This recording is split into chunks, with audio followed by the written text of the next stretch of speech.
মাছ মাংসতকৈও দাইল খাই বহুত বেছি ভাল পাওঁ আৰু আজি ভাবিলোঁ দাইলখিনি অকণমান বেলেগ ধৰণে বনাওঁ। প্ৰথমতে দাইলখিনি ধুই মেলি ল'লোঁ আৰু তাত মই আলু পিচ পিচকৈ কাটি দিলোঁ, লগতে পিঁয়াজো এটা কাটি দিলোঁ আৰু সোৱাদ অনুযায়ী নিমখ দিলোঁ, পৰিমাণ অনুযায়ী হালধি অকণমান দিলোঁ আৰু অকণমান দিলোঁ জিৰা গুড়ি আৰু কেইকমান দিলোঁ নহৰু আৰু গোটেইখিনি মছলা পাতি দিয়াৰ পিছত মই ইয়াত অকণমান তেল দি হাতেৰে ভালদৰে গোটেইখিনি মিহলাই ল'লোঁ। দিনটো কাম কাজবোৰ কৰাৰ পিছত ৰাতিৰ ভাত সাজ বনাবলৈ ইমান বেছি হেলা লাগে আৰু সেইবাবে আজি ভাবিলোঁ এক গুলিত দুই চিকাৰ কৰি আজি দাইলখিনি এনেদৰেই বনাওঁ।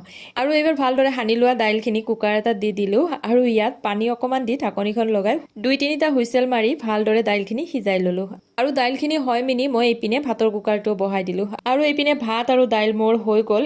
এইবাৰ মই আপোনালোকে দেখি আমনি লগা কেৰাহীটো জুইত উঠাই দিলোঁ। মোৰ এই কেৰাহীটো যেতিয়াই জুইত উঠাই দিওঁ মই তেতিয়া এটা কথাই ভাবোঁ যে ৰূপে কি কৰে গুণেহে সংসাৰ তৰে। মোৰ এই কেৰাহীটোৰ লগত কিন্তু বহুত ষ্টাইলিছ কেৰাহীও পাত্তা নাপাব। ইমানেই বেছি গুণ আছে মোৰ কেৰাহীটোৰ, জানেনে?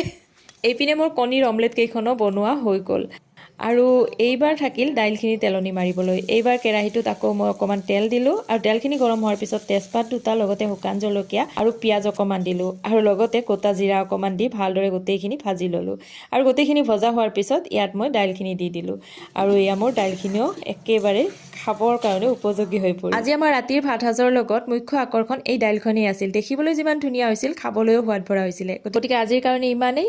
সকলোকে শুভৰাত্ৰি জনাই আজিলৈ আহিলোঁ। Bye bye.